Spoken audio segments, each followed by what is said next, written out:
no financial relations with. So what is the neuro-intensive care unit, for anybody who doesn't know that? It's basically an intensive care unit that's geared towards treating people with acute brain injuries. The UCI had a neurocritical care unit from 2004 to 2006 that was sort of staffed by a neurointensivist. It didn't have one from between 2006, I think, to about 2009 or 10, and then 2011, and then 2012 since I joined. We've had a neurointensive care unit staffed by neurointensivists. So it's a newer field. Anyone with basically a primary acute brain injury is a candidate to be admitted to the neurointensive care unit. And this includes Neuro ICU. This includes patients that have any other brain or any other organ failure as well. So they can have heart failure, pulmonary failure, kidney, anything else. As long as they have a brain injury, acute brain injury, they're a candidate for a neurointensive care unit. Yeah, so acute brain injury, this is the most broadest definition. It can be anything. I'm going to have some pictures, actually, to show you. I hope no one's squeamish. So this is basically what, all of these are acute brain injuries. So we see extreme versions, people who are very, very sick. So this is what we call a malignant middle cerebral artery stroke, where there's herniation going on. The one side is pushing on to the left side. This is an intracerebral hemorrhage. This is acute hydrocephalus. This is a spinal cord injury. This is an epidural hematoma which carries a very high mortality rate if our neurosurgeons don't operate immediately. This is a subarachnoid hemorrhage, the highest mortality among all brain injuries, about a 50% mortality rate for anybody that's admitted with a subarachnoid hemorrhage. And this is traumatic brain injury. So these are just some of the handful but we really see a lot more than this. So this is a typical, well, I shouldn't say typical, this is a slightly more ill Neuro ICU patient. So this is a patient who had an intracerebral hemorrhage, required full life support basically, ended up having multi-system organ failure, heart failure, so there's a cardiac monitor. This patient also had renal failure, is on dialysis. You can't see the dialysis machine here, it's behind me. This patient has respiratory failure and has eventually received a tracheostomy. This patient, we went extreme and put what we call an oscillator machine on them, and this is like, basically sounds like a motorcycle. It's a high frequency oscillation ventilation machine that can basically ventilate 100, 200, 300 breaths per minute or higher. So it basically just sounds like a motorcycle. Each one of those sounds is a breath, actually. So this is an extreme version, and he's on a lot of drips. So basically, all the organs, most of the organs are being monitored here and treated here. But what we're doing is prioritizing the brain. And the role of a neurointensivist, and we have three. You see, me and my two colleagues, is we basically run the Neuro ICU. So we're kind of in the center, and we work with a huge team of people around us. We all have 2 years of clinical fellowship training after completing a residency. In the USA, there are maybe about 1,000 neurointensivists. There aren't that many. A little over half are neurologists. About a quarter are internal medicine trained people or pulmonary critical care. 5 to 10% of them are anesthesiologists. There are some neurosurgeons who've also done a fellowship and are neurointensivists, some emergency medicine and others. And neurointensivists basically need to understand and treat all organs, not just the brain. We treat all the issues. We also handle our own cardiac arrests. We don't call the general code blue team of the hospital. So we have to be able to handle CPR. We do consult subspecialists when it's something beyond our expertise, but it's not very common that we do that. We are trained at bedside procedures. We perform intubation and put patients on mechanical ventilation, insertion of central or arterial catheters, drilling of burr holes, ventriculostomies, ICP monitors, bedside procedures, basically anything that doesn't go to the operating room, we are trained to do it. Some institutions, at some institutions, neurointensivists do a lot more. At other ones, because of regulations, they do a little less. So there's some variability. But during training, everybody has to be competent at doing all these. And we're able to have advanced multimodality monitoring and interpret them. So these are just sort of burr hole procedures. So this is a a subarachnoid bolt that I'd placed in fellowship. So a small hole was drilled. This is a patient with extremely high intracranial pressure, and the subarachnoid bolt was placed, and we could monitor the intracranial pressure. As you can tell, these are invasive procedures. So while it may not be a huge craniectomy and the patient going to the operating room, it still is. It's not fun telling family members that we have to drill a hole in your family member's head, and we have to put a device in. These all carry a risk of hemorrhage and significant worsening. This is a more extreme version of what a neurointensivist. This is one of my mentors who, you can't see me, he's back here. He's at UCLA.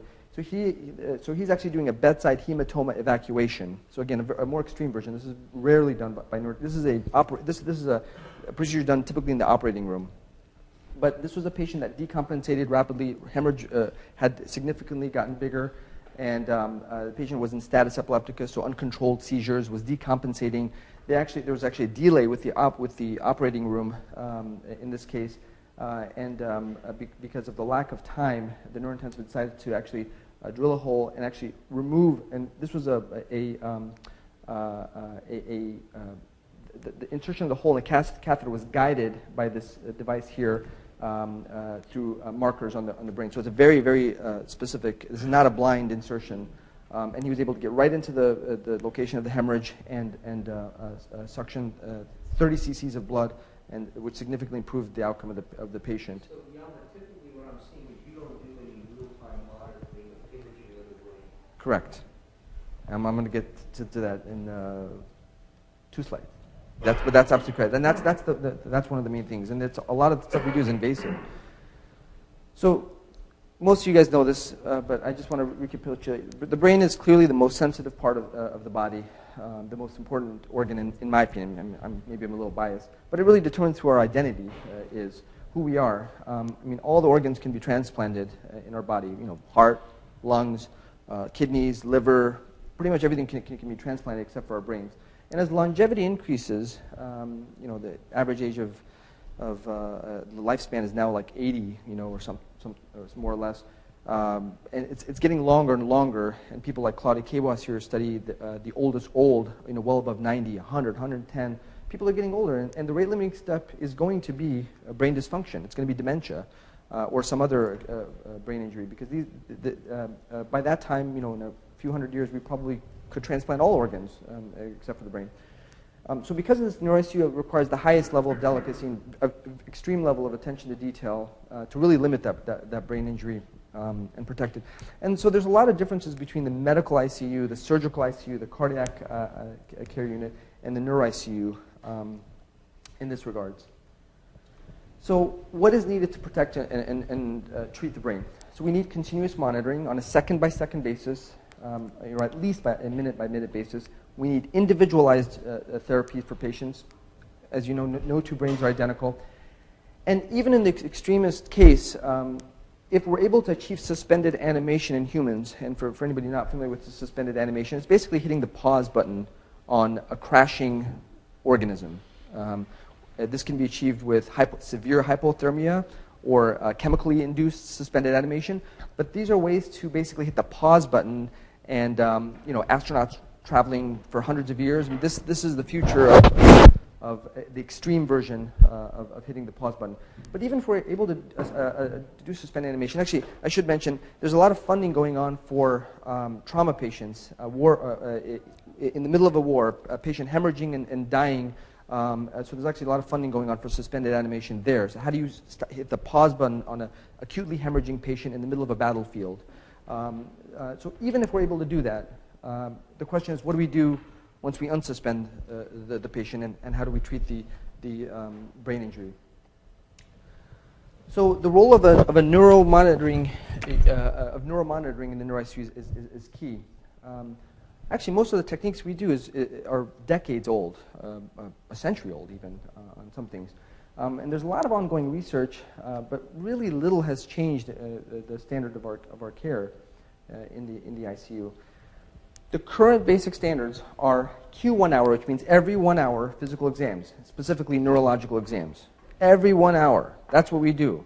If you are a patient in our Neuro ICU, you will be woken up, shaken and told to tell us your name, date, place, raise your hands up, see what your motor skills are, check the pupils, every single, imagine that. You will not get any sleep, guaranteed.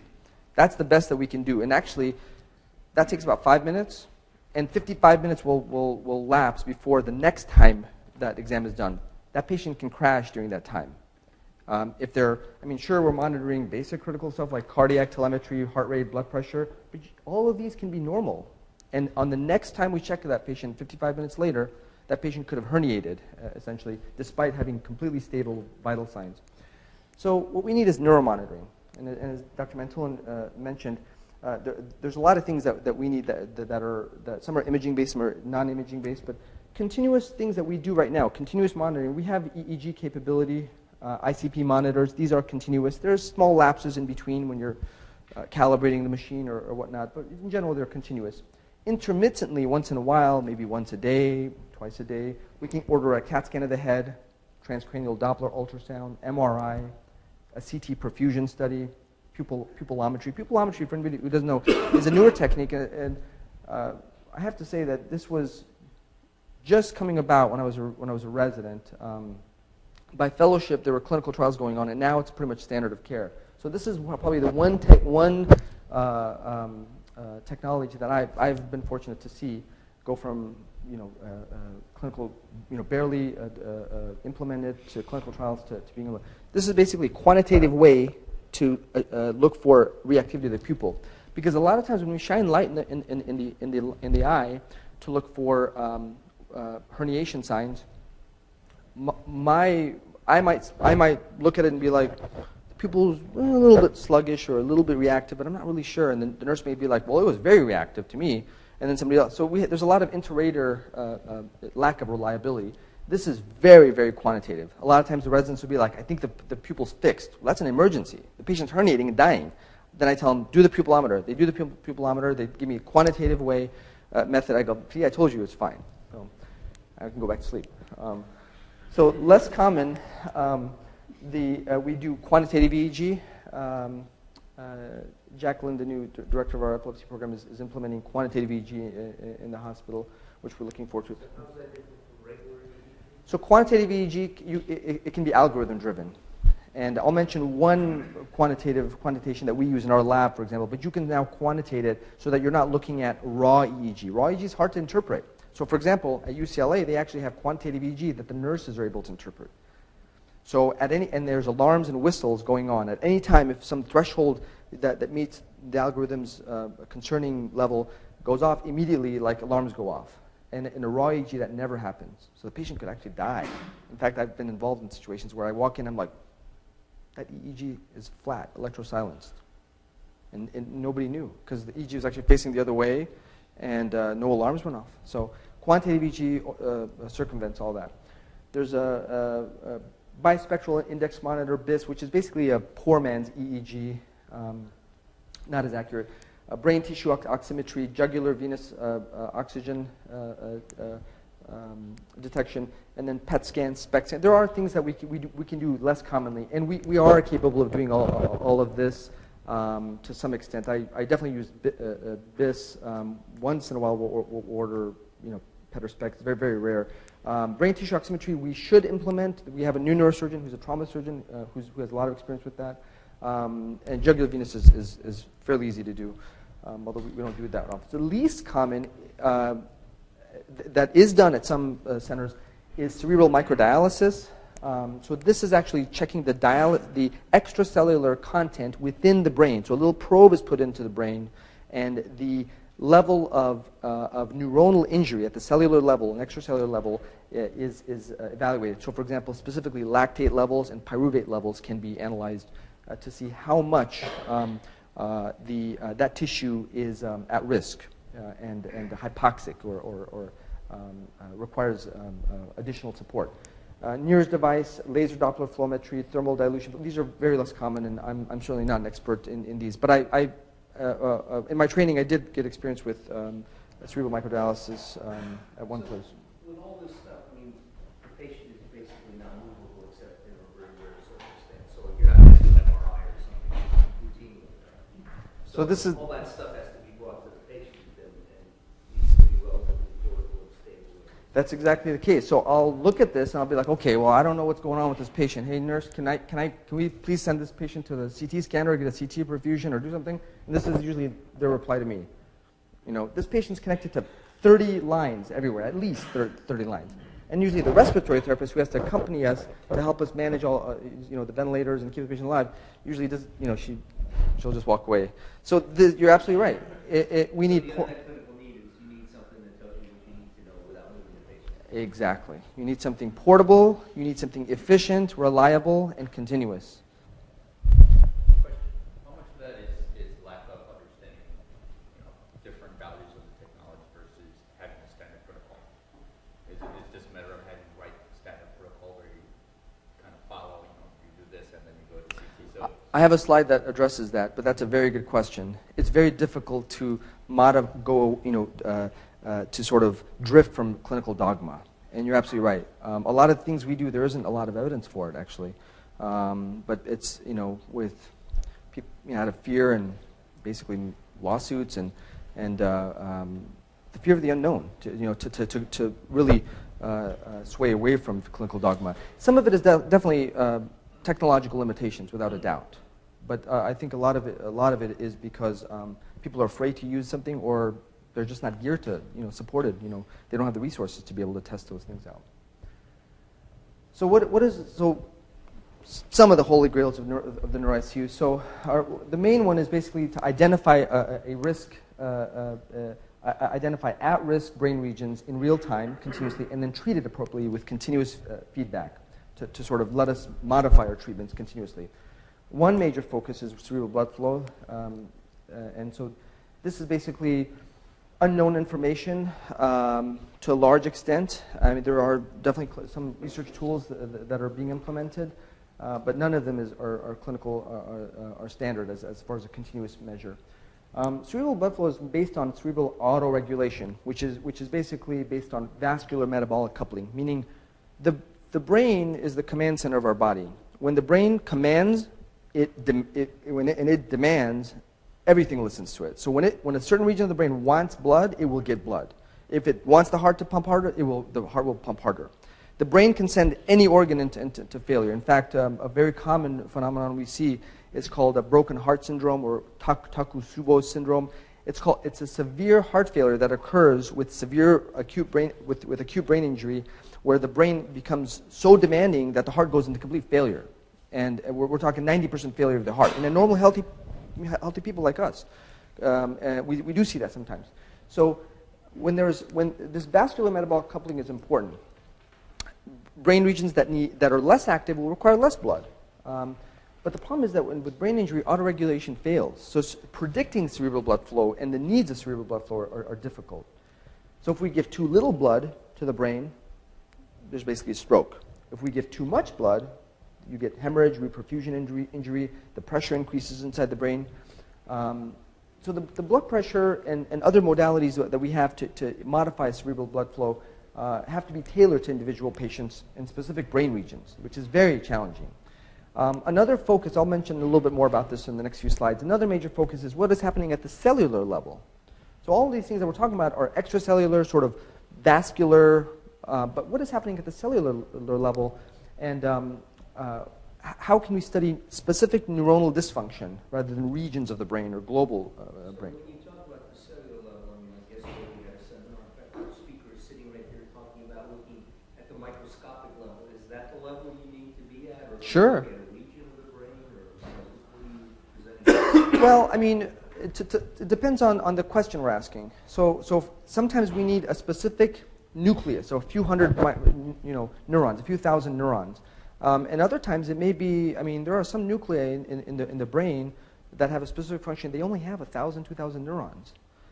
Getting to that level is important. But then the question is, what's happening in each of those, inside each of those neurons? So ultimately, I mean, intracellular, I think, is going to be, subcellular would be the best. But, at this point, beggars can't be choosers. So extracellular, I'd be very happy with, So yeah, it's a question that we don't know. We haven't even ventured there, in vivo at least. So we don't know what the right answer is. So I have a few cases to demonstrate this problem to you guys and how we have a lot of unmet clinical needs. So these are actually very recent cases. It's not very hard to get these cases. We see a lot of sick patients. So this is probably from a couple of weeks ago. Last time I was on service in the hospital. So this is a 7-year-old guy. He had multiple medical problems. He was actually a very educated guy. I think he had a doctoral degree, if I remember correctly, but postgraduate education. Bilateral carotid stenosis, so his carotid arteries were tight, which is something that can happen, and had some recent ischemic attacks, which are basically reversible strokes. They're not permanent strokes. But this time he was admitted for this, what we call acute stroke, and he ended up having aphasia, which is a severe language deficit, and complete paralysis of his right side. This is a bad stroke, what it seems like at least. The CAT scan and the MRI basically showed a huge left-sided hemispheric infarct, so the extreme version of a stroke. He was incidentally found to have an aneurysm inside his abdomen, an abdominal aneurysm, which was kind of big. If that aneurysm ruptures, he's dead. So we had a part of the brain that required blood, higher blood pressure. During strokes, we increase the blood pressure a lot. We allow the blood pressure to go up. In fact, we sometimes augment the blood pressure with medications. Then we have an abdominal aneurysm that requires suppression of blood pressure. So very tight balance. So when I walked in to see this patient, he was actually on a lot of antihypertensive medications to prevent the rupture of this aneurysm. No neuro person had seen that patient at that time. And he was sitting up. He couldn't say a single word, completely paralyzed on the right side, could move his left side, was a little confused, looked horrible. And he was trying to say something to his wife, and I couldn't understand anything. His wife couldn't understand. She said, I've been standing here for 2 hours. He's trying to tell me something. That not a single word can come out of him, but he's very concerned.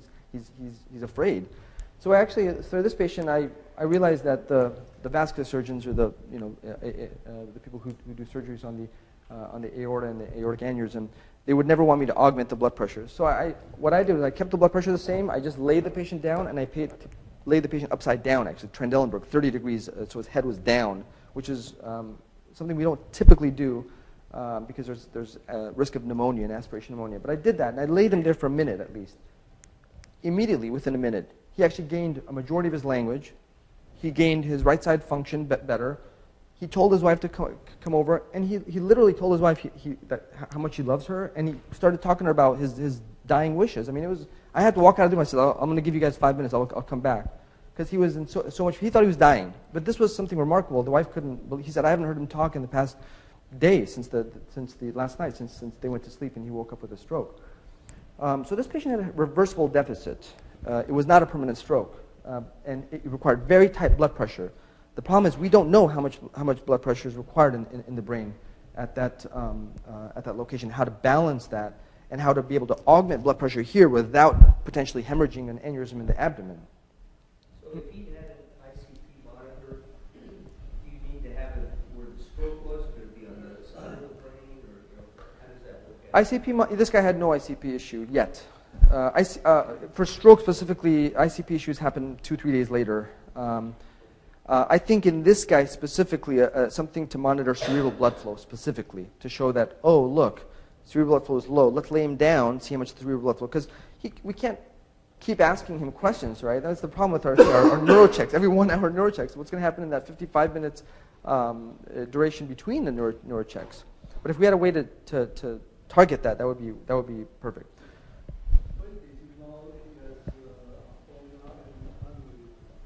When he came in as a trauma. So he came in, he was found on his right side with vomit hanging out, and they thought he was a trauma. They didn't know he had a stroke. So he got a pan CT of his whole body, and they saw the big thing. And then they realized, oh, he's a stroke. He passed out from the stroke. He didn't get hit by something. So this was a patient that was a young guy. He had an intracerebral hemorrhage in left basal ganglia, basically motor control center. And he had severely elevated intracranial pressure, so he had a ventriculostomy. And I just happened to be walking by, saw the patient being laid flat. A wonderful nurse was taking care of him and turning him and cleaning him, giving him medications, changing sheets on. I walked in, I said, can you level that? The ventriculostomy was not calibrated because the patient, when you lay the patient down, the calibration changes. You have to, anytime there's a movement, the calibration has to be, the ventriculostomy has to be recalibrated. Does everybody know what a ventriculostomy is? It's basically a catheter, a hole drilled, catheter goes into the center of the brain, and we can monitor the blood pressure, the intracranial pressure, and we can draw CSF out, cerebrospinal fluid out, if there's high intracranial pressure. So this was the ventriculostomy, and because the patient was laid down, it was not level. I said, can you level that, and let's see what the intracranial pressure. Intracranial pressure was 35. Normal is well below 20. This is an emergency. This patient had been laid down for at least 5 minutes. Nobody knew this patient was herniating, basically. So we immediately raised the head of the bed up. Intracranial pressure went down. Who knows if that caused permanent damage or not. But this was a case of a risk of herniation and death during a basic and necessary maneuver. They have to lay the patient down or do something to change the patient. The patient can't lay in poop all day. And so again, we need a continuous monitor that has less limitations and with less discontinuity. Last case, this is a 54-year-old guy who had a hemorrhage inside his brainstem, so the sort of control center of our brain that keep our basic reflexes and keeps us awake. The hemorrhage got so much that the patient first went into a coma, and then ended up having no reflexes at all, no neurological reflexes at all. We thought the patient was brain dead. This patient met criteria for brain death on our quick exam. So after many hours, we thought, okay, well, we have to start a brain death exam on him. And the brain death exam, the final test of a brain death exam is called an apnea test. And this is a test where we disconnect the ventilator. When we disconnect the ventilator, if the brain is alive, it will eventually trigger the body to take a breath. If they fail that test, then they are considered to be brain dead. I had ordered an EEG on this patient a few hours ago, and I'd forgotten about it even because the patient was so obviously clinically dead. And the EEG tech came in while I was actually setting up for the brain death exam. As soon as the EEG was hooked up, we immediately saw reactivity. Now the EEG measures cortical activity. This patient had a brainstem hemorrhage down in the bottom of his brain. His cortex was intact, but his brainstem was not. So this patient was an extreme version of what we call locked-in syndrome. His motor output, he had the highest, way higher than the highest spinal cord injury. So this patient may have been awake, definitely had activity inside his brain. When I touched him and pinched him, his EEG activity changed. This patient sensed everything I was doing to him, and I was about to disconnect him and do an apnea test. Probably the most inhumane thing I could ever do in my life. So we immediately aborted the apnea test, and we immediately started the patient on pain medications. And by the way, you have to stop you have to stop all sedation and pain medications before you do a brain death exam, so that there's no confounding variable. So we immediately started analgesia, pain medication, sedation on the patient. I called a family meeting. I said, look, he's there still. This is an irreversible brain injury. He's not going to recover from this. He's permanently paralyzed from basically, above the neck. He couldn't even open his eyes. What do you want us to do? What would he want us to do? And they actually they said he would not want to live like this. We ended up, in this case, we made him comfort care, and we let him pass away. But we did it with a lot of morphine and a lot of sedation, and certainly not what we would have done an apnea test. So another marker of how we didn't have a continuous monitor of brain activity, we looked at the neurological exam, which was clearly wrong in this case. I want to point something out, that sometimes actually old technology is more accurate. So this is a case sort of the opposite. These two patients, this was when I was in training at one of the main Hopkins hospital. These two patients were next door to each other in the Neuro ICU over there.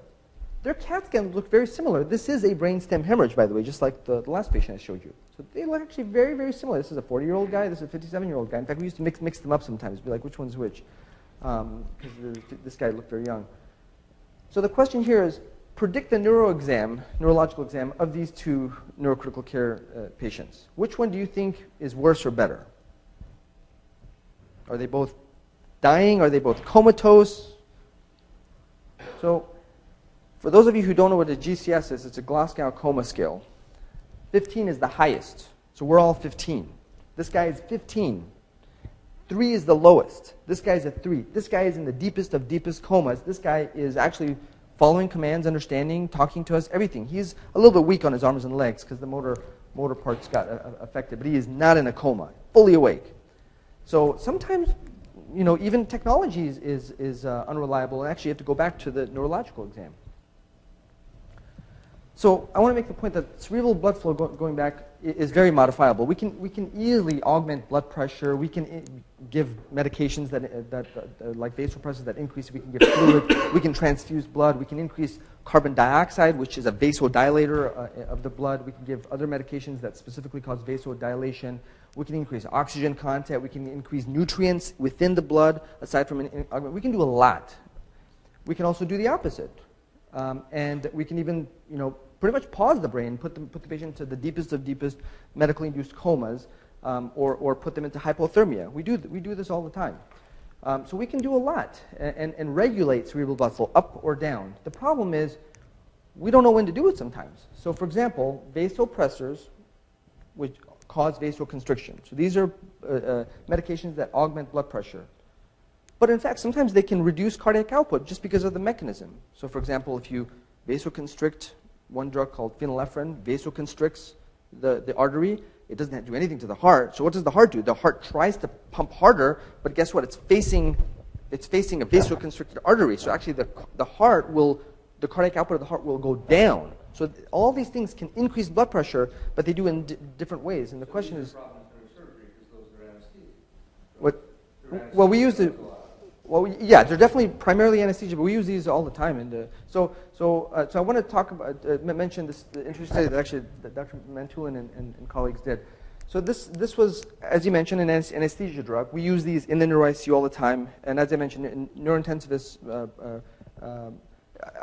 In my training, actually, I was trained by neurologists and anesthesiologists, and 3 of them were actually double boarded. They were both neurologists and anesthesiologists. And the one thing that the director of the unit, who was an anesthesiologist and a neurologist, told me was the only difference between the operating room and the Neuro ICU, he goes, there's a curtain. It was essentially the same thing otherwise. You put the patient to sleep here, they're not on gas anesthesia, but otherwise it's very, very, very similar in a lot of ways. We take in the ICU, though, you have to consider all the organs in a longer fashion, days and weeks at a time rather than minutes or hours. So this is a study that Dr. Mantulin and colleagues did on the effect of phenylephrine and ephedrine bolus treatments on cerebral oxygenation in anesthetized patients. So this is the drug that I just mentioned to you. It vasoconstricts the blood vessels. It has a significant increase in blood pressure. This is the mean arterial pressure. It goes way up. Ephedrine is another drug. It's not as strong, actually. It doesn't increase the blood pressure as high. Here. The interesting thing is that when you look at the cardiac output, this drug drops the cardiac output. And this drug doesn't. If anything, it goes up a little bit. Because ephedrine actually stimulates the heart directly. Phenylephrine does not work on the heart directly. This works both on the vessels and the heart. And then when they looked at a measure of oxygenation in the brain, with this drug, it actually went down a little bit, if anything. This one, it stayed still, maybe went up a little bit, but it definitely didn't go down consistently. So the point is, this was the drug that increased the blood pressure more, actually worsened cardiac output and cerebral oxygen delivery. This is a big concern, especially in a healthy patient when we want to utilize the heart to support the brain. If they're in heart failure, we don't necessarily want to do that, but our goal is to use the other organs to support the brain and to protect the brain from the injured organs. This is another indication of how we have unmet clinical needs. So as we were talking earlier, very bold research group. They did what they called use of this drug. Sodium nitroprusside would typically be considered an anathema for the treatment of the. So what is sodium nitroprusside? It's a vasodilator, profound vasodilator. When a patient comes in with extremely high blood pressure, 200, 250 systolic blood pressure, we can put the patient on the sodium nitroprusside to slowly and aggressively drop their blood pressure down. They gave this during cardiac arrest when the blood pressure was next to nothing. And they found that it actually improved survival. I mean, talk about being gutsy. A very, very phenomenal study. But they actually compared this sodium nitroprusside in comparison to conventional CPR where epinephrine is given. So completely opposite. Epinephrine increases blood pressure. Sodium nitroprusside vasodilates and drops the blood pressure. And they actually showed carotid blood flow, the end-tidal CO2, which is a marker of recovery after cardiac arrest, as well as coronary artery perfusion in the heart. Everything went up significantly after giving this vasodilator, which is crazy. The point is that, a potent vasodilator that is used aggressively to reduce improved outcome. The reason this worked is because they did aggressive CPR compressions and they vasodilated the cerebral vessels specifically. So sodium nitroprusside has a lot of vasodilation in the brain. So as soon as the brain recovered and they kept doing CPR, the brain was able to stimulate the heart to actually come about. So they used the body's natural epinephrine to be able to stimulate this heart. So and they've actually, this has been replicated on 2 or 3 occasions. So maybe in 10 years, we'll stop giving epinephrine and start giving, not 10 years certainly, but maybe in 20, 30, 40 years after I'm not here anymore, it'll be done. But this is incredible, I think. So in the clinical guidelines we have in the Neuro ICU are basically one size fits all, which is totally wrong. Blood pressure goals, for example, the blood pressure for one person, one person's blood pressure, here could be 110, 120. Another person's could be 150, 160, right? But no matter what you come in with, we're going to use a standard guideline. We're going to say, okay, everybody's going to be, if you're a post-operative patient, systolic blood pressure under 160. If you're a brain hemorrhage, systolic blood pressure under 140. If you're a stroke patient or what we call subarachnoid hemorrhage with vasospasm, we target a higher. It's not individually tailored at all. It's a huge unmet need. Optimizing blood pressure is relative for each patient. And again, it needs to be individually tailored. And in order to do that, we really need to understand and monitor the brain hemodynamics, cerebral blood flow, and monitor the metabolic activity within the brain. And as we just mentioned, we have to not be afraid to ask these questions that go against clinical dogma, as long as we're not going to get sued, especially now that Proposition 46 got passed or got rejected. So preconditioning and postconditioning, another, I think, an interesting thing that is directly relevant to the Neuro ICU and to coronary artery units as well. I'm sorry that got cut off a little bit there. What preconditioning and postconditioning is a phenomenon where before you get a severe injury to an organ, you injure it less before. That's called preconditioning, or you injure it more. You injure it a little bit after the main injury. So, for example, this was discovered with heart attacks. So, before a heart attack, cardiologists in the 80s, they basically caused stenosis of one of the coronary arteries, and they found that actually is protective of heart attack. So somehow the heart knew that to make some basically prepare for a bigger heart attack. And this was started getting implemented for neurological situations as well. And what was found was that the rodent studies found that if you end up causing a mini stroke sort of before, and then you end up with a massive stroke after, they actually don't suffer as much. They have less stroke afterwards. It went to the extreme version or phenomenal when people started showing that you can have remote preconditioning, which means if you have an injury up here, you can actually cause ischemia or a stroke in the leg. Like, who cares about the leg, right? If you're going to lose your brain, die, I mean, you can do without a leg or an arm. If you cause ischemia to the leg, but not permanently, just temporarily, and you let go and the leg recovers, that actually improves recovery. Or, first of all, it's preventative of a stroke. And if you do it after, it actually improves it. So, in fact, 24 hours, I think it was up to 24 to 48 hours before a stroke and up to 3 hours to 6 hours after a stroke, when this was done, it was protective. So they're utilizing the body's natural ability to release compounds into the blood and to protect a remote site in their body, which is phenomenal. So basically, you put a big blood pressure cuff on the leg of a human. So now these are in clinical trials. And you do this during, before, or after an injury. How do we do it after an injury, right? How do you know that, or excuse me, before an injury? How do we know the patient's going to have a stroke? Well, we do know. There's a phenomenon called subarachnoid hemorrhage with vasospasm. They come in with a bleed, one of those things I told you carries a 50% mortality rate. The number one cause of death with subarachnoid hemorrhage is actually strokes that come later, starting from basically 5 days to 19 days. These patients end up with strokes subsequently. So when patients come with subarachnoid hemorrhage, it's an opportunity to do preconditioning. And that's what these clinical trials are actually focused on. They do this on these patients while they're in the Neuro ICU, and it's actually showing protection of the strokes that typically happen over the next 1 or 2 weeks. So again, stroke, subarachnoid hemorrhage, intracranial stenosis. The phase 1 clinical trials show significant increased cerebral blood flow, improved cerebral microdialysate in the extracellular tissue of the brain. Patients with stenosis, meaning tightening of blood vessels, just walking around, we could have stenosis, any of us. They actually end up having less strokes long term. There is no adverse effect in any of these phase 1 trials, and the outcome studies are pending because they're just phase 1 trials. But it looks very promising. What medications do you give these people? They have a subarachnoid hemorrhage. Not much. Nimodipine to control their blood pressure. It's more supportive therapy. Okay. I mean, as far as they're really sick. I mean, they have like multi-system organs. We give them a ton of medication, but there's no like one medication for subarachnoid hemorrhage or anything like that.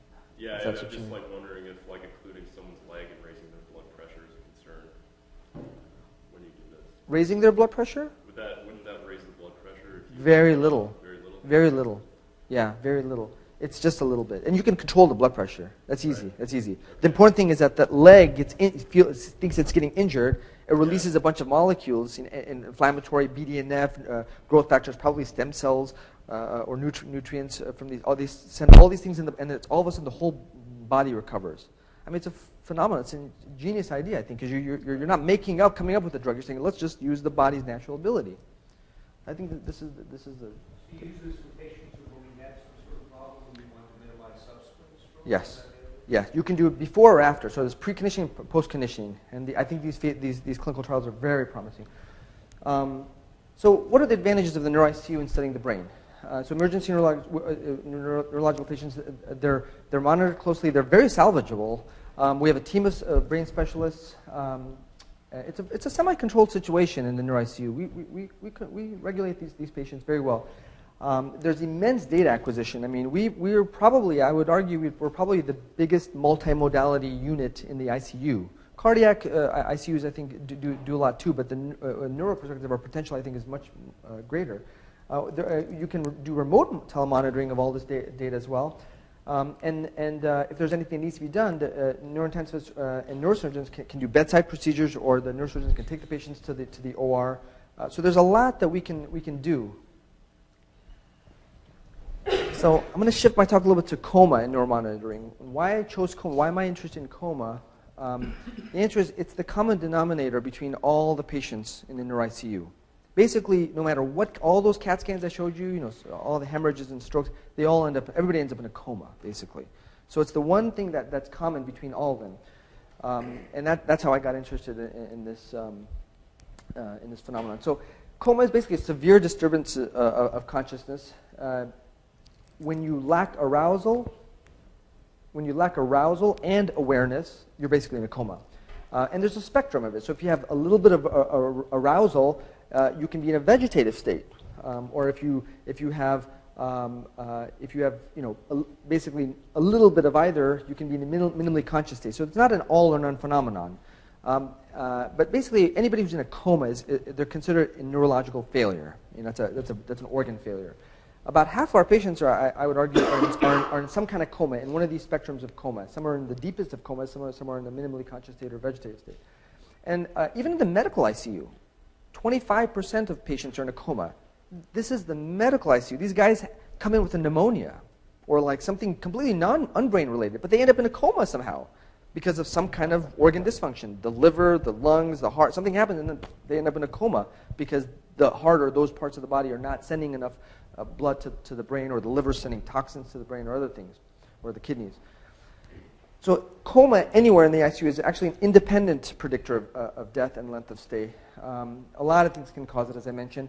And there's small case reports that actually show improvements using traditional drugs or stimulants, such as modafinil, Provigil is the other name for it, methylphenidate, or Ritalin is the trade name for it, amantadine and zolpidem, which is actually Ambien.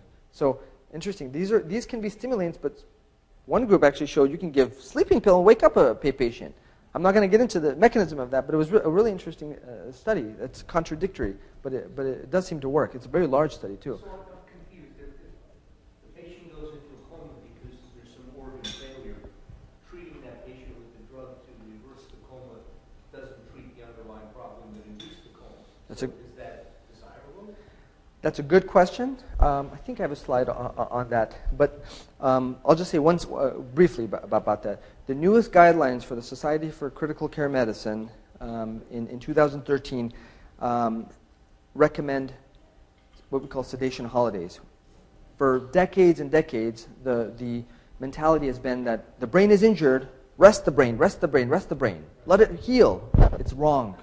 Now we realize that giving benzodiazepines actually worsens outcome. So now they're saying do not give benzodiazepines, do not sedate the brain, give sedation holidays, use as little as possible, keep the patient comfortable. And so that's why I say it's an independent predictor of death. You're absolutely correct. You have to correct the underlying problem. But coma in and of itself is a propagating problem. It's a use it or lose it phenomenon. So neuromonitoring is most critical in these comatose patients. Mm-hmm. What would this TDT look like if they're in a coma? I have some that I'll show you, but it's basically very slow, very suppressed. Yeah. So studying coma. So in order to study coma, we need a controlled translational laboratory. That's critical. We need an in vivo model, an in vitro capability, and then ability to properly acquire data, analyze it, and then do signal processing on it. And we need to be able to do clinical trials and move those preclinical studies from the bench to the bedside. Sure that happens. Sorry about that. So basically about over 500,000, now I'm focusing my talk on cardiac arrest coma because in order to tackle a problem, we need to isolate it as much as possible. Cardiac arrest coma is a global injury. It's not regional, so it makes things a little bit easier, and it's very clinically relevant. Over 500,000 people in the U.S. suffer cardiac arrest every year, and over 90% of these patients end up in a coma. So this is a very, very important problem. It's the coma. Cardiac arrest is the third leading cause of coma after traumatic brain injury and drug overdose. And any kind of post-cardiac arrest morbidity and mortality is a huge burden. I don't have to mention to you guys how emotionally devastating this is for patients and families and the ridiculous cost that we spend in the care of post-cardiac arrest patients. So this is a very important problem and important type of coma.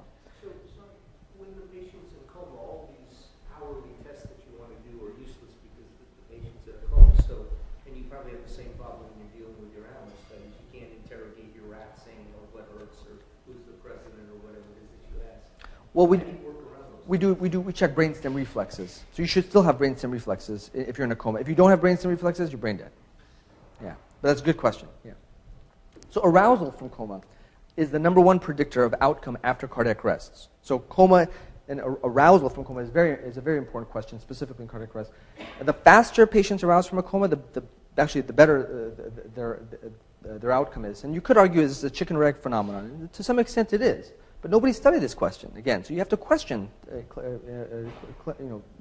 decades-old and centuries-old dogma. Hypothermia is supposed to be the only treatment for post-cardiac arrest coma. Or outcome, basically. After anybody suffers cardiac arrest, standard guidelines say that the patient should be in a hypothermic state at that point. If you know of any loved one who is not getting cardiac arrest, is not getting therapeutic hypothermia, there's a problem.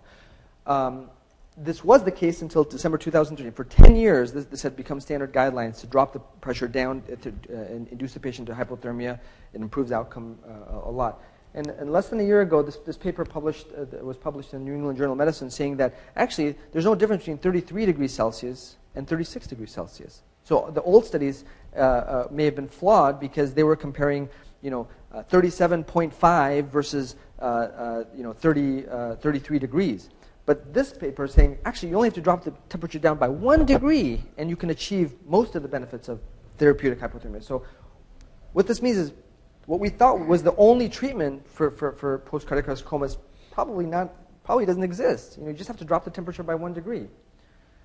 So the focus is on using other methods to improve neurological outcome. So how does the brain arousal pathways work? So just really quickly, basically the engine of the brain is in the brainstem. There's the reticular activating system. So the brainstem sends information, stimulates the diencephalon, which is the thalamus, which then sends things to the forebrain and the cortex. But it basically starts at the brainstem. A lot of different neurotransmitters are important. There's norepinephrine, acetylcholine, serotonin, dopamine. And there's also neuropeptides that exist in the hypothalamus specifically. So at the very base, under the thalamus, the subthalamus, the hypothalamus, basically, right at the hypothalamus, these molecules are actually very important in arousal as well. So there's basically everything is in this region, and it stimulates the brain to arouse. So Yama, in one of the early slides, you talked about all these different monitors that you have in your ICU. Do any of those actually give you any useful information when your patient's coming out of coma and trying to regain? Not as much as the neurological exam, no. A lot of it's wait and pray. So that's an unmet need. Absolutely. Yeah. A lot of times it's discovered on early morning rounds. In the morning, we're examining a patient. We're like, oh, look, he opened his eyes. And everybody's looking at each other, oh, wow, that's awesome, excellent. No, we went 12 hours or 24 hours without knowing really whether it is. So orexin affects the arousal pathway, as I mentioned. It's only made in the hypothalamus. There's actually only a few thousand nuclei and cells that produce orexin. There's a couple types of orexin peptides and a couple types of receptors. It has a lot of other functions: sleep, appetite, thermoregulation, cardiorespiratory physiology. And there's a big business in this too. Antagonists are being developed for insomnia. So it's going to be the next generation. There's one already approved. It's very, very short acting, a few minutes in the blood and then just a few hours in the cerebrospinal fluid. Why is orexin important, and how did I get interested in this? Well, basically, studies in humans and rodents show that it's highly associated, dysfunction in orexin is highly associated with coma. In traumatic brain injury, so intracerebral hemorrhage, cerebral, they basically all have reduced orexin levels, sometimes undetectable orexin levels, and the receptors are upregulated because they're hungry for this peptide. And in rodents, you can actually improve arousal from anesthesia or from being drunk, if you give the rat orexin. So this is our lab, and this is how, in order to tackle this problem, we designed this. So we have an in vivo setup. This is Afshin. Thank you for the picture. I'm glad you put yourself in there. In vitro, and then signal processing. We have 3 sections of the lab, and you really need to have this type of setup to be able to answer this question importantly. So in the in vivo setup, there's an animal here where the femoral artery and vessels are being cannulated. It is on a ventilator. It has full neural and cardiac and pulmonary monitoring here. This is an animal ICU. This is more sophisticated than our ICU, actually. It doesn't look as pretty, but it's pretty sophisticated. We have an electrophysiology machine, 32 channels. That can record everything, transducer for blood pressure. This is a device that can give us, it's a mini laboratory basically. So it requires 70 microliters of blood, a drop of blood basically, and within 2 minutes, in 120 seconds, we basically can get a full readout of the oxygen levels, arterial blood gas, carbon dioxide, hemoglobin, sodium, everything basically. It's a mini laboratory. And this is the same thing. We use this in the ICU a lot, except we have to send in the hospital. We have to send it to the lab. Here we get it in 2 minutes at bedside or rat side. So this is how our monitor looks like. We have full EEG monitoring. We can put up different montages. So we have neural monitoring here. You can't see the blood pressure, but there's a little waveform occurring here, and the blood pressure for this rat is 145/81. This is an EKG monitor, and this is an EMG, electromyography, to show whether the rat is moving, if the muscles are twitching, or if it's waking up. This is the pulmonary waves for this rat, which is on a ventilator, on a breathing machine, basically. So this is a rat in a coma. It has burst suppression pattern on the EEG, but we're monitoring essentially all organs here, and also checking the blood for it. After the conclusion of our experiments, we can do in vitro studies and study what happened to the brain. What did we do? So we removed the brain, we injected dye to make sure that a cannula that was inserted into the ventricle lights up, and you can see all throughout the ventricles, outside of the meninges basically are being lit up. So it signifies we had put our cannula in the correct location where we can administer drugs into the brain. Immunohistochemistry or other molecular biology techniques, and then we end up all this massive amount of data, we end up having to do signal processing on it. But this, in my opinion, is an ideal setup, a good setup to be able to study these questions. I think I covered most of this. I think the important thing here is that, our goal is to essentially help in the development of biotechnologies and biomarkers to be able to, continuously, efficiently, and appropriately track coma in the brain. So one aspect of our lab is diagnosing and tracking coma, and then the next aspect is treating it. And we can do this by giving medications. Like I said, we can insert cannulas in the proper locations and give medications that do or do not cross the blood-brain barrier. We can also implement a variety of different electrical and magnetic types of stimulation as well. We're not doing electrical and magnetic stimulation right now in the lab, but we easily have it. The lab I came from on the East Coast was doing both of these. And so these are clinical tools that can be, meaning these are tools that are already implemented in humans. Intracranial stimulation, depth electrode being put in. Transcranial direct current stimulation or transcranial magnetic stimulation, and research tools such as optogenetics and DREAD. Our lab has capability to do these things as well. Mm-hmm. Sorry, referring to the previous slide, can you tell if the movement is voluntary and involuntary with EMG? Are you able to distinguish? Well, we have EEG activity. Okay. So we can tell if the brain is activated. Yeah, if it's a flatlining EEG, we know that was not it. Now it can be from the spinal cord, which is a reflex, which is not voluntary. But yeah. So this is an example of a study that I'd done on the East Coast that's in submission. But this was a way to improve coma tracking, diagnosing and coma tracking. Again, Dr. Mantua said we were discussing 55 minutes goes by before the next neurological exam.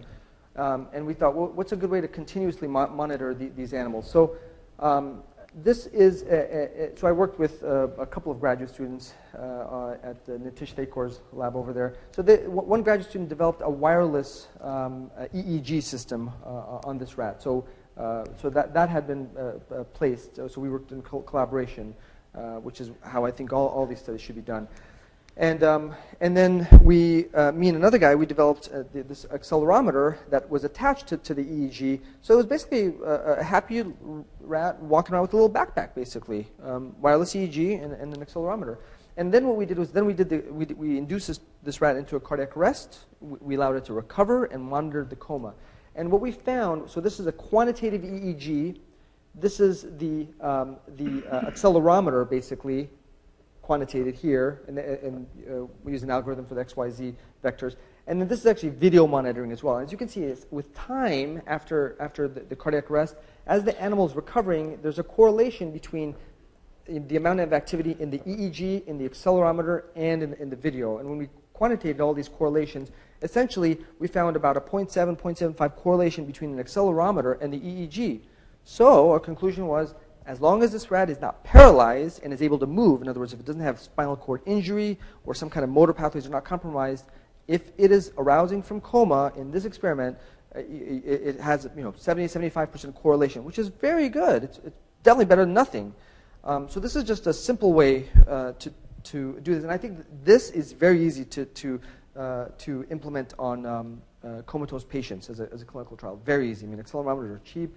Put them on the wrists, on the headband, and then monitor and do a study to see, well, this is better than going 55 minutes without monitoring the patient for any type of movement. I can imagine that a rat moves around. Is a comatose patient going to start twitching around a bit?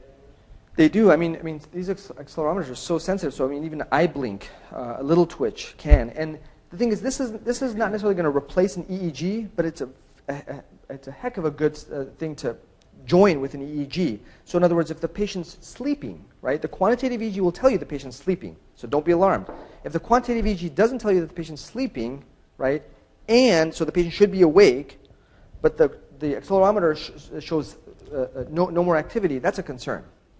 So there are limitations, but anything is better than nothing in this case.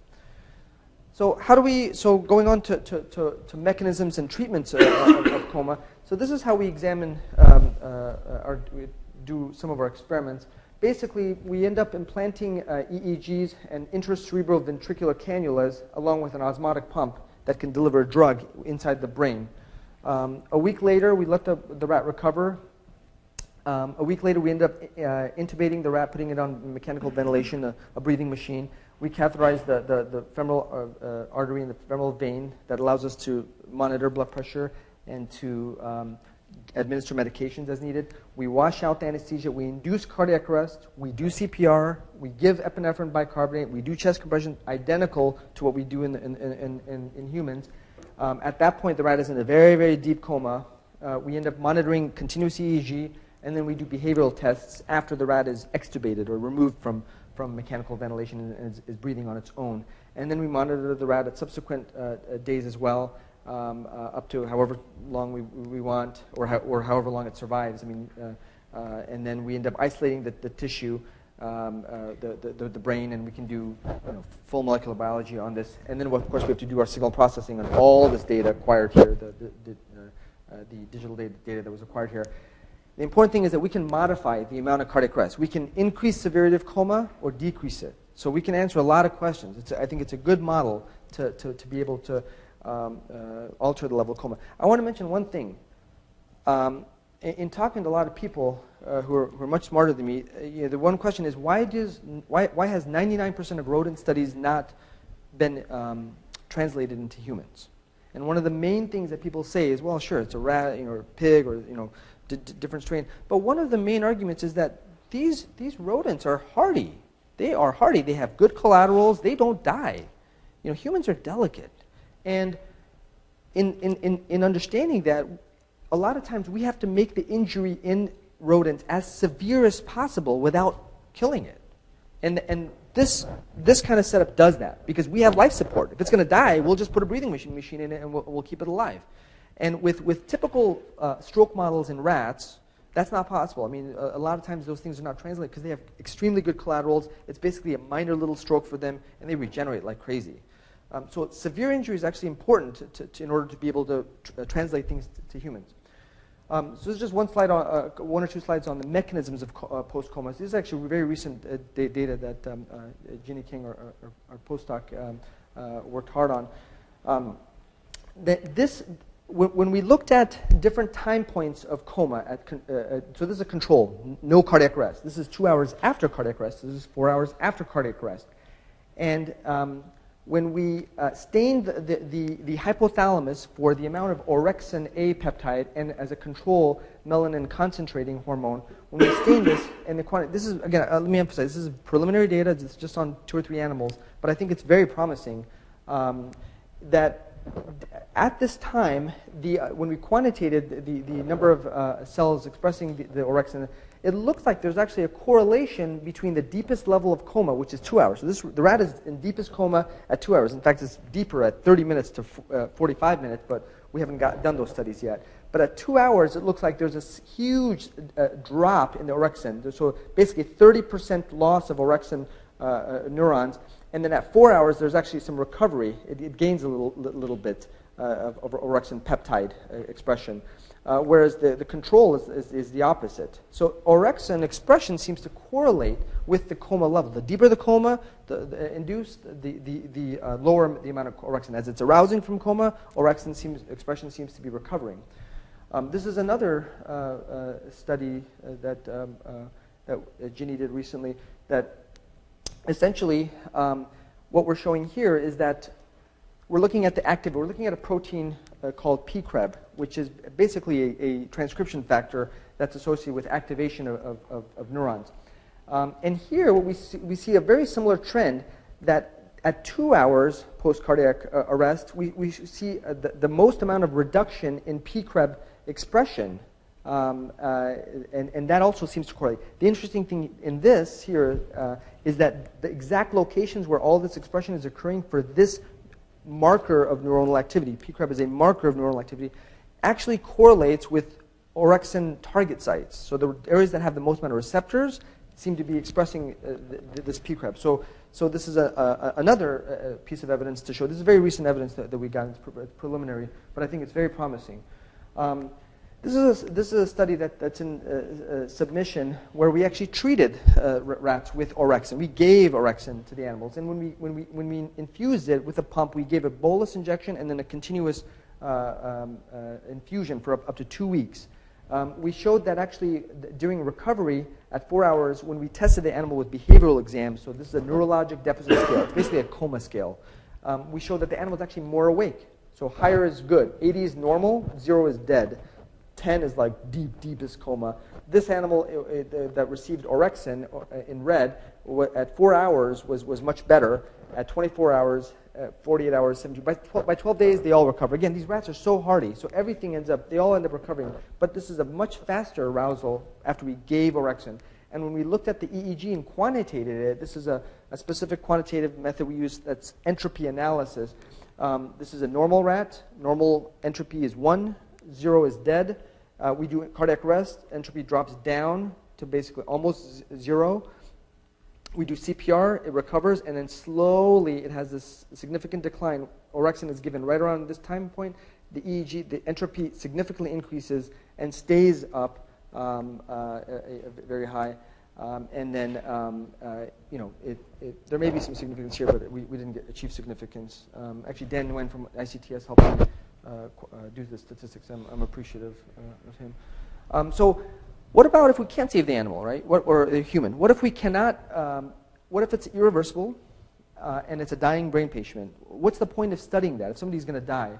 Well, we can help them. We can make them more comfortable. We can understand what's happening in the brain during that irreversible time. Studying death is kind of strange. You end up appreciating things a lot. I certainly sign a lot of death certificates in the ICU, but studying it in this regard, I think, is not that many people do this. But I want to focus on near-death experience. When patients are dying, okay, what this is basically real vivid imagery seen or reported by survivors of cardiac arrest. 10% of all survivors of cardiac arrest report near-death experiences. This is a transformative, life-changing experience, usually for the better. They wake up with what they say is, I saw my loved ones. I saw a bright light. I saw some tunnel. I saw, some religious figure. It's always, almost 99% of the time, it's a euphoric sensation. They mention out-of-body sensation, enhanced cognitive abilities. They don't want to come back. They say they wanted to stay there. But this near-death experience is actually reported even when an EEG is completely flat, which is phenomenal. And we don't understand this. So I think it's of interest to scientists and theologians. And by definition, again, these are coming from survivors. So the people that actually die, we don't know whether they have near-death experiences. They probably do. Again, it's difficult to study clinically because the studies are really retrospective. You can't do a prospective randomized control trial on something like this. And the mechanisms are unclear, but people think it's a release of catecholamines, opiates, rapid eye movement intrusion, causing a dream state maybe. We don't know what causes this. How do we ended up studying this? Well, we were interested in EEGs, and gamma frequency EEGs was one of the things that we were very interested in. So for those of you who don't know, aren't familiar with EEGs in the hospital basically look at 4 bands, what we call delta, theta, alpha, beta. These are the frequencies of EEGs, and they're all associated with a different aspect of our brain function. This is basically like sort of comatose, basically. And as it's arousing, it gets faster. So, some drugs end up causing beta activity. When we're sleeping, we're in sort of this, or when we close our eyes, but we're awake, we're in sort of this alpha rhythm. We basically have a mix of these. gamma frequencies have not been studied. The study of gamma frequency only came about maybe 15 years ago, 20 years ago, because these you can't see with the naked eye. You have to do signal processing with computers, which didn't exist 50 years ago. So, and recent evidence shows that gamma band is actually associated with cortical processing, higher order cognitive thought, deep meditation, and it's implicated in theories of consciousness. It's funny, I saw a YouTube video a few months ago where a guy who had telekinetic ability or something, they monitored his EEG, and during the telekinetic activity, he had this huge burst of gamma every time. It was really phenomenal. It was interesting. But monks in Tibet, they have very high gamma band activity. So it's really associated with cognition.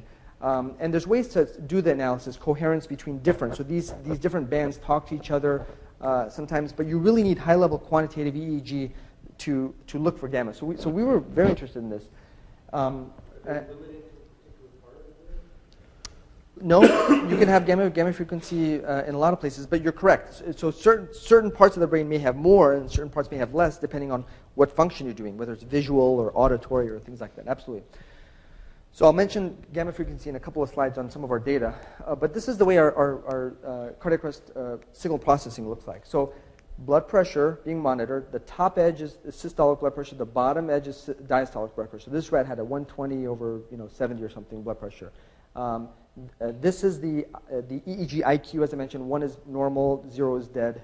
This is the raw EEG compressed.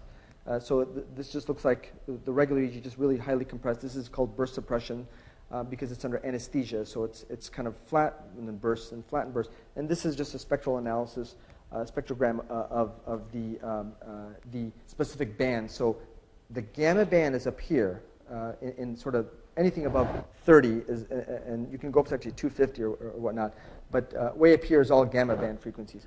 So when the animal ends up going into cardiac arrest, our EEG actually has a straight line called a shutdown function. We term this as shutdown function. This is our definition. This is a poster we presented just a few months ago, and we're in the process of writing this manuscript up. But we call this a shutdown function because during cardiac arrest, it looks like it's shutting down in a very linear fashion. So we quantitated the slope of that function. And as you can see, the blood pressure is going next to nothing. The EEG is flat. The spectrogram shows complete darkness. There's really not much going on there beyond this point.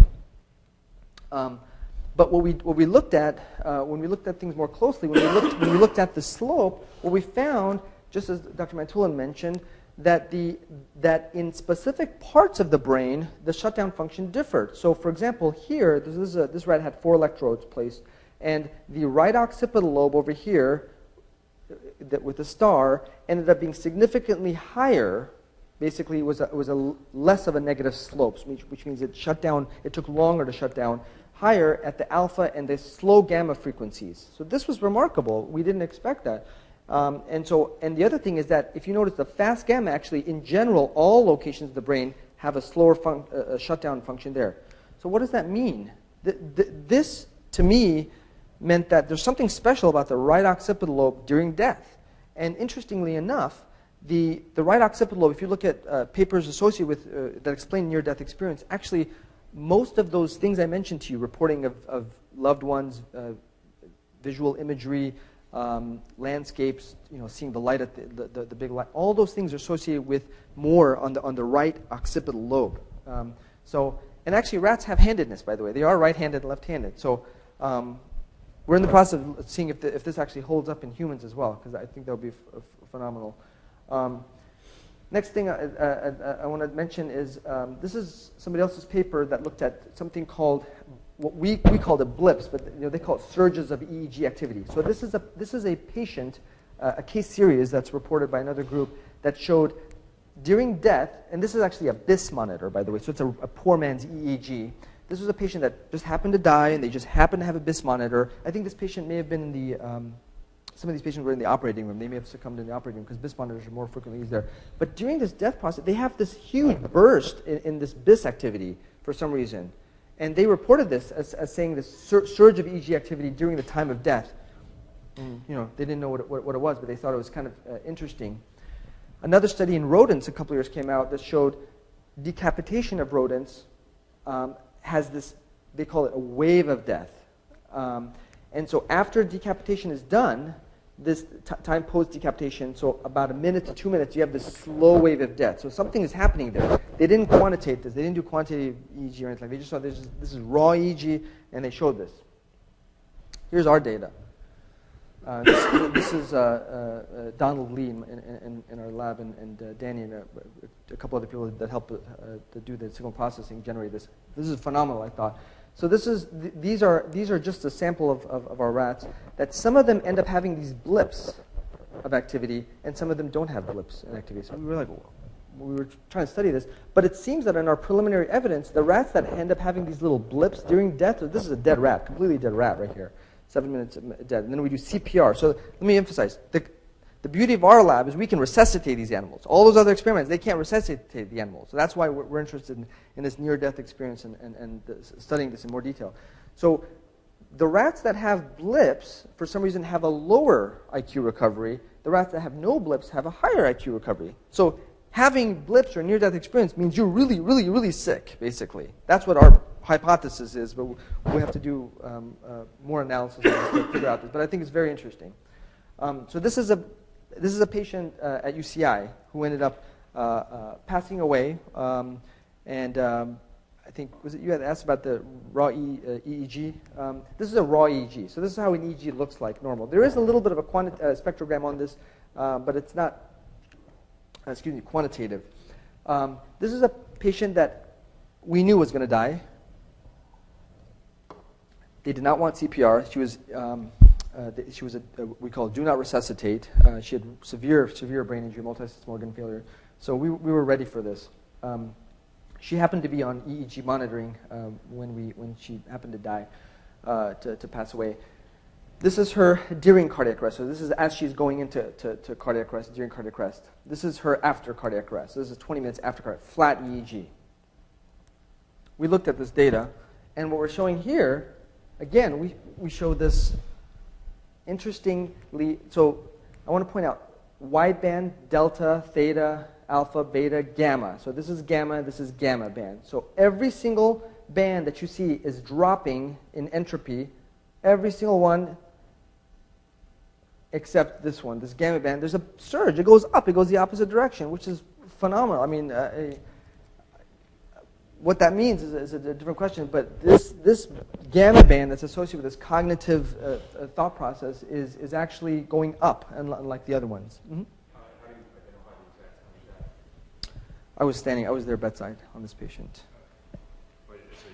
So How do we define cardiac arrest? Is that your question? No, the exact time of death on the trace. We aligned the blood pressure and we don't have it on here, but we know the exact time of death. I happened to be bedside on this patient, so I was watching the blood pressure, right, and then we knew exactly at such and such time the blood pressure. I pronounced the patient. I said, patient, I gave my condolences to the family, and then when we looked back at the EEG, we saw this is the time of death, and then we correlated like that. So what's your metric for calling death? Is it the stopping the heart or the... Blood pressure, yeah.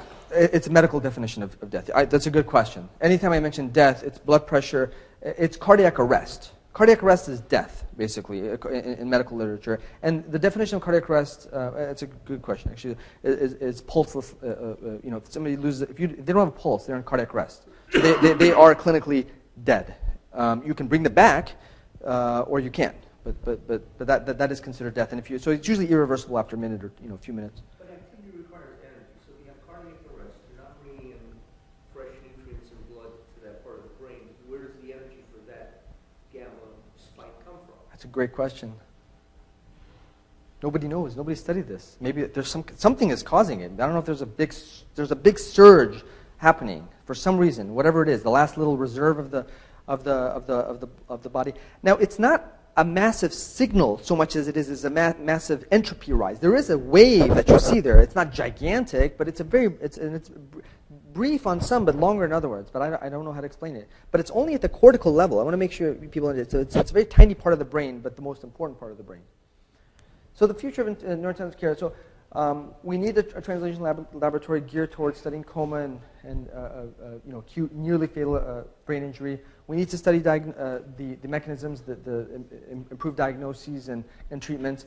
And the goals of our work are to basically improve continuous monitoring of brain injury so that we can allow tailored treatments in the Neuro ICU. we hope to identify at-risk brain regions and then optimize neurocritical care for patients and meet those unmet needs. A couple that I mentioned to you include cerebral blood flow, functional brain activity, as well as the cellular level individual, studying the cellular individual neurons. And I'd like to mention that we've started collaborations now with the Tromberg lab, thanks to Dr. Mantulin, who's basically introduced me to a lot of people here, with the BLI's Wi-Fi group, Robert and Michael. So we're looking at here specifically, our goal is to study in vivo spatial frequency domain imaging of cerebral vasculature pre, peri, and post-cardiac arrest. We hope that this would enable us to quantify 3D hemoglobin content, assess the amount of oxygen in the brain, and as a independent measure of cerebral oximetry and oxygen content delivery, so that we can adjust things, all those things that I mentioned, augmenting blood pressure, all those things. So this is a study I'm looking forward to. And then we have another collaboration starting with Zoran Nenadich's lab, and Aggie is a graduate student, where they're looking to identify and monitor individual neurons using a tetrode extracellular recorder device. And they have some algorithms that they'd like to devise. So they want to locate the morphology and firing pattern of individual cortical neurons during this kind of brain dysfunction to see what happens to those. So I'd like to, that slide is messed up. That's really bad that acknowledgement slide is not showing up. Wow. You got your wife and kids? No, I have to put this up. It's showing up on here, but when I do screen mode, it doesn't show up. Oh, there it is. Okay, that's weird. Okay, so the clinical talk initially, I just want to mention there's a couple of my colleagues and I, as the neuro-intensivists, other neurologists, neurosurgeons, Neuro ICU nurses who are very key, therapists, meaning respiratory therapists, occupational therapists, physical therapists, speech pathologists, nutritionists, social workers, case managers, the PM&R. In the Neuro ICU, this is not a one-man team. Every day we're working with all these people, every day for every patient. So this is a team effort by all means.